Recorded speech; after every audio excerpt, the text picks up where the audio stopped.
Inigo Pascual may inamin tungkol sa naging relasyon nila ni Maris Racal.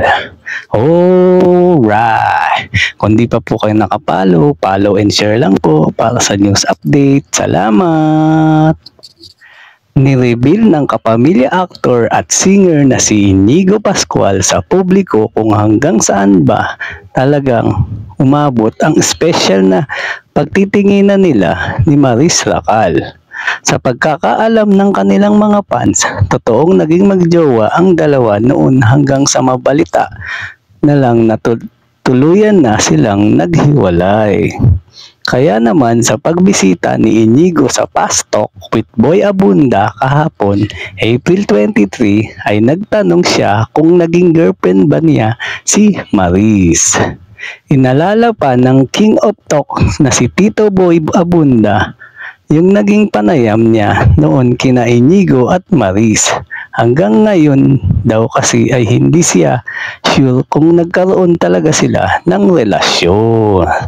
Meron kaming pagkakaintindihan ni Maris noon na sa amin lamang. Hindi man yun nabigyan ng label, pero meron kaming pagkakaintindihan, paliwanag ng anak ni Piolo Pascual.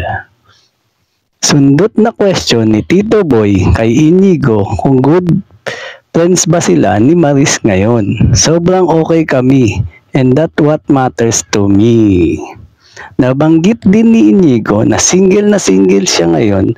Ang kanyang mga magulang at lolo raw ang nagmamay-ari ngayon ng kanyang puso sa ipa ng binata. Sa ngayon daw ay hindi rin siya naghahanap ng karelasyon. I feel I'm going through my quarter life crisis early, I guess.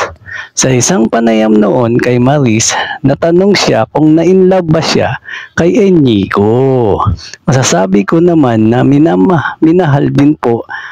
Ayoko naman na mag-playtime. Nalilabel kami sa as ex talaga, but yung relationship namin never natuloy sa maging kami. Kasi nasa time kami na gusto namin focus talaga sa career. Like si Inigo, ang dami pa niyang gusto. Like gusto niya maging international, ayaw din madistract niya. Sabi pa ni Maris sa paghihiwalay nila ni Inigo, nahirapan din kami kasi syempre that means we have to end some things. Okay lang yun kasi as long as okay naman kami sa work, friends kami, tanggapin na lang. At yan ang totoo. Alright. Thank you for watching po. Follow for more video. Salamat.